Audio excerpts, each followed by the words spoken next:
stay dito sa Gigantes Norte, sunrise ang hindi namin papalagpasin. Bagyo lang ata ang makakapigil sa amin para bumangon ng maaga at abangan ang Bukang Liwayway. Kahit medyo umaambon pa, lumabas pa rin kami at naghanap ng spot. Somewhat challenging dahil madilim pa at flashlight lang ang source namin ng liwanag. Bumabangon kami dahil sa what if. What if clear ang sky? What if makulay ang sunrise today? What if ngayon pala namin makikita ang epic na sunrise? What if? We are in the same location but we never had the same view and color of sunrise. Worth it ba ang paggising ng maaga? Well, hindi sa lahat ng araw. Pero kung hindi kami sumugal today at nagbaka sakali, hindi namin makikita ang epic sunrise view na to sa Gigantes Norte.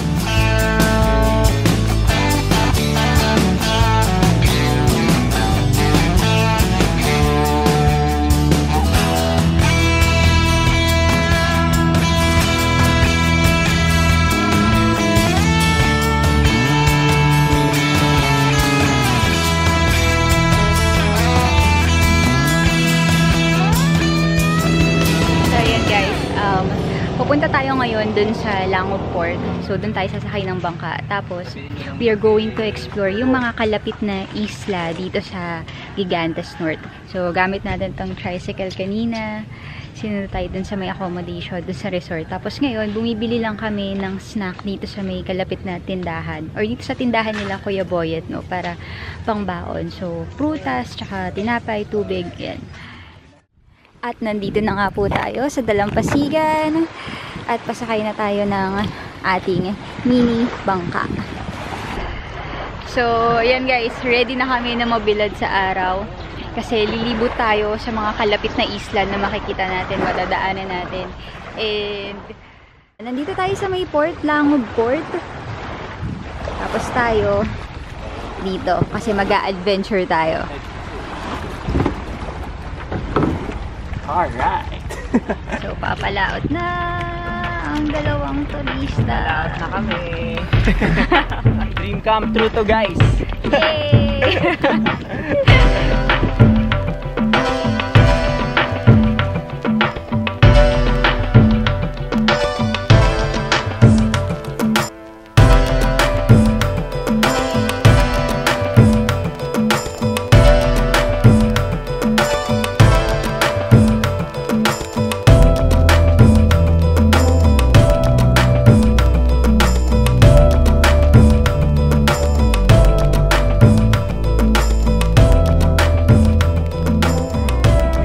Hi guys, nandito tayo sa Pulo Pandan and si Ate Sunshine, ginawan tayo ng halo-halo. Halo-halo. Tara, libot tayo habang kumakain ng halo-halo.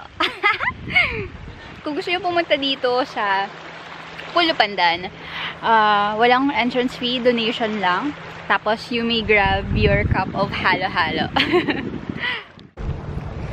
So, this is a spot na madaming nagpapapicture or sikat sa mga nagpupunta dito.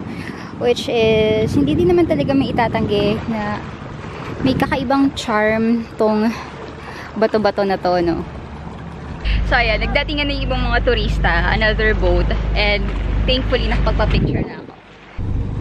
O, diba guys, ang dami na talaga nagpapapicture sa bato na yan. Kaya buti na lang naka-spot tayo kanina before pa man sila magdatingan.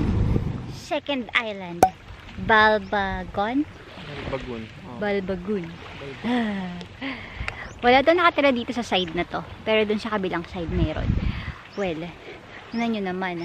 Ang habang stretch ng sand. So, this is our day 3 dito sa Gigantes Island. And sila, Kuya Noel and Kuya Boyet ang kinuha namin para ilibot kami sa mga kalapit na isla.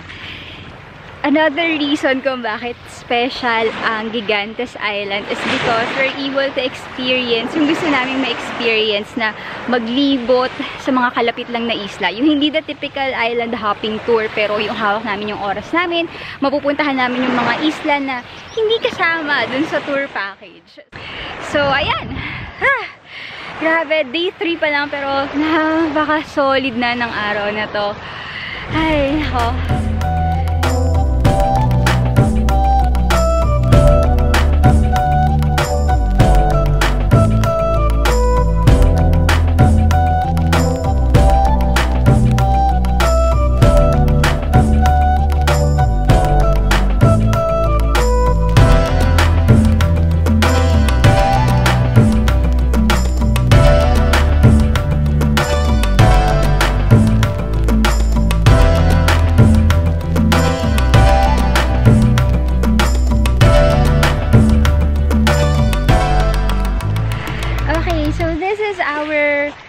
Literally third stop, Cabugao Gamay.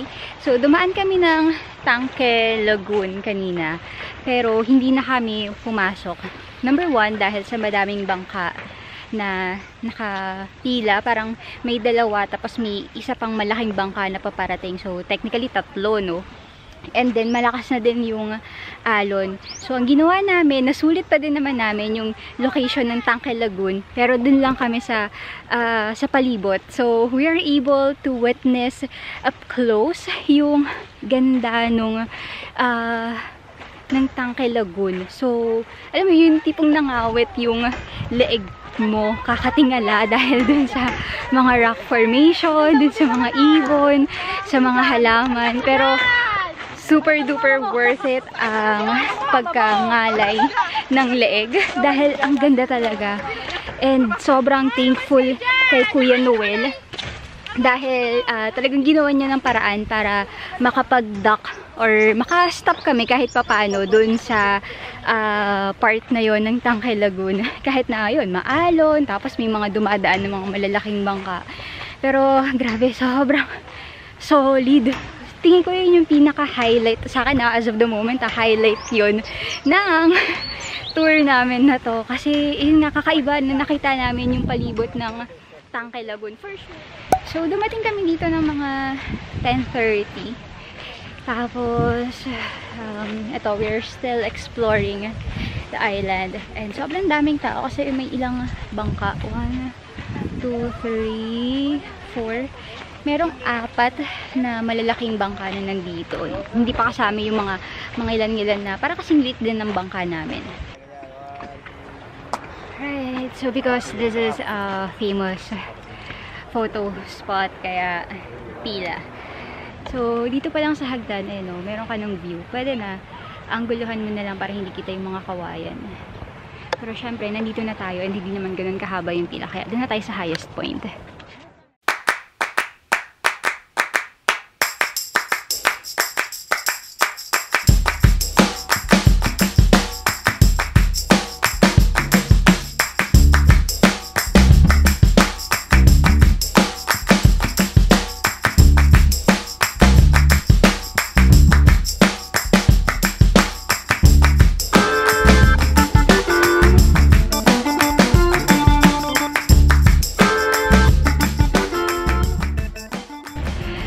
So there guys, solong-solo namin itong isla kasi nag-alisan na yung mga nasa mga mga big boat. So ang natira na lang ay yung mga maliliit na bangka at isa dyan ay yung bangka namin. So isa yun sa advantage, no, kapag hindi kayo part ng isang group tour or isang island hopping.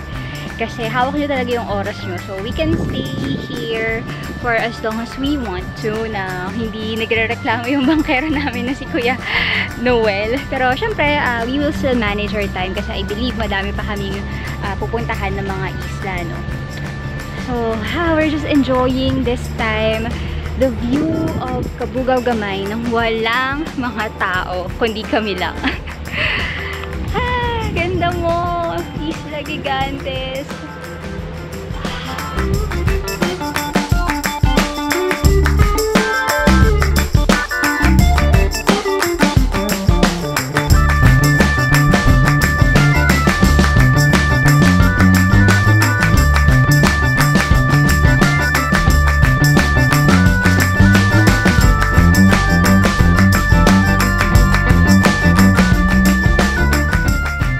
handa na kami mag-photoshoot, mag-picture, mag-take ng videos, photos for content.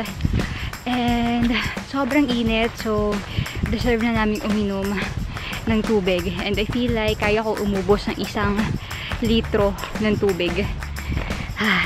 And ayan, kapag mag-island hopping din kayo, make sure meron kayong cup, meron kayong pang cover up para kahit pa paano may panangga kayo, no, sa matinding sikat ng araw. Kasi kahit mag-sunblock kayo, may init, masakit sa balat yung init.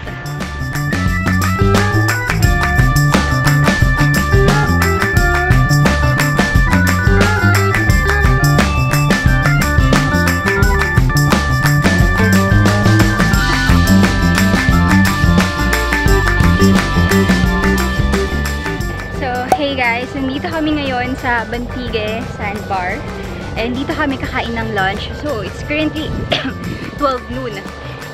Katirika ng araw, no? So, umorder kami doon ng food na pinaluto namin. So, sabi mga 20 to 30 minutes daw kasi doon pa lang mismo lulutuin kung ano man yung in-order namin. So, dito sa Sandbar, wala namang entrance fee, walang bayad. So, nag-i-stop din dito yung mga bangka kasi nga, ayun, may sandbar. Tapos, kanina may nakita kami nag-i-snorkeling. So, hindi ko sure kung may makikita ba talaga mga isda. So, ito yung sandbar, oh. Tada! O, diba? Grabe guys, sunog na ako. Kanina pa kaming tanghaling, tapat talaga, bilad na bilad sa arawan. And part naman yun, diba, kapag ka nagta-travel ka talaga, mag-change yung kulay mo. Parang yan yung pruweba ng adventure mo. At dahil nga tanghaling tapat, walang may gustong maglakad-lakad dito sa may sandbar. So eto, may mga bangka na nakaparada. Ayan. So kanina, nung dumating kami dito, may mga 4 siguro na malalaking bangka. So yung 2 umalis na. Ito, 2 na lang yung naiwan.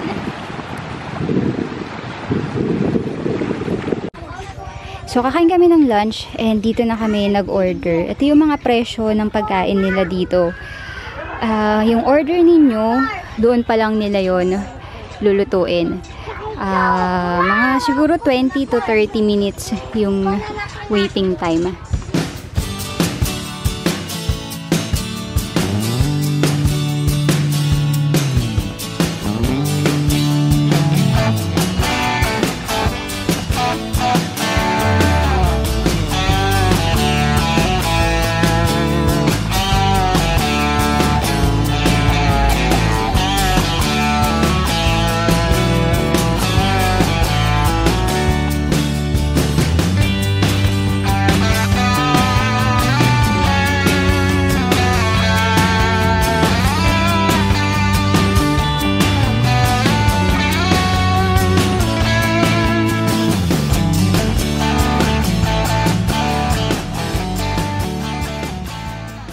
Orders complete. Meron kaming grilled tanige and sinabawan na tanige and adobong scallops and steamed shells.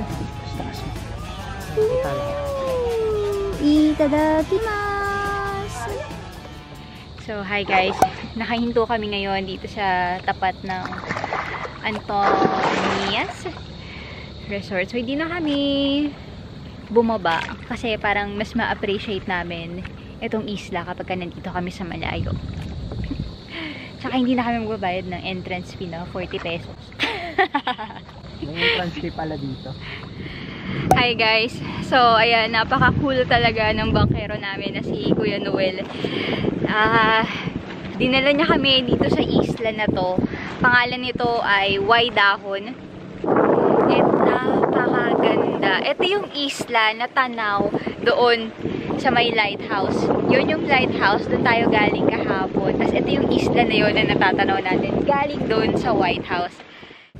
Huminto din kami sa gitna ng karagatan dahil nga sa walang kaalon-alon ang banayad ng karagatan, no? Kaya nakahinto kami dun sa gitna, tapos pinicturean namin yung Kabugaw Gamay, Kabugaw Gamay at Kabugaw Dako. Yung Dako malaki, Gamay maliit. So imagine, 'di ba, kung nasa joiner tour kami, the typical tourist, hindi namin yun magagawa. Hindi kami papayagan ng bangkero na huminto sa gitna ng dagat, no? Ayan guys, habang naglalakad-lakad, nagtitingin-tingin. So may nakita ako dito, manika. Ang creepy. Oh, ha? Baka ito yung bantay dito sa isla. Grabe. So yes, I do have sunburn guys, pero part yan ng pagta-travel, di ba? Yan yung babaunin natin hanggang sa next na travel natin.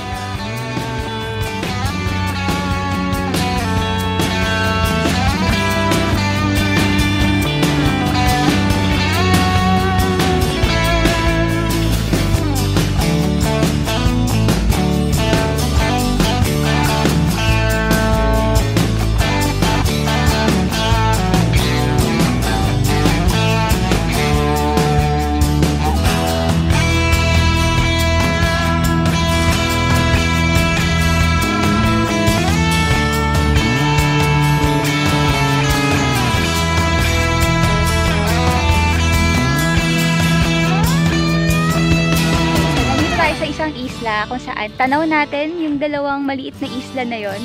So yung normal na itinerary namin ay pupunta kami ng hapon doon sa may Granada High School ba yun, kung saan kami, yung spot namin kung saan kami nagtitake ng sunset. Pero pumayag si Kuya Noel na gabihin kami at naghintay dito ng sunset. So siya nang bahala sa amin at kami nang bahala sa kanya. Time update, it's 5:26. So, somehow tired and wala na akong magawa. Wala na akong isip gawin. So, hihintayin na lang talaga yung sunset. And thankfully, meron akong ebook. So, basta muna ako ng isang chapter siguro habang naghihintay at nakaupo dito. Diba? Cool. So, tinigil ko muna yung pagbabasa ko guys kasi inaantok ako. Oh my God, sobrang pagod and enjoy. It's really fun. Ito, meron ako mini collection ng mga cute na mga shells. Papakita ko sa inyo kasi bored ako eh. Tada!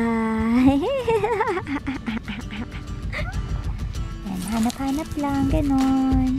Hanap-hanap lang. Hanap pa tayo. More. So, ayan guys. Ganito ako ka-board. Ito lang naman yung mga nabuo kong mini collection. Oh, ha?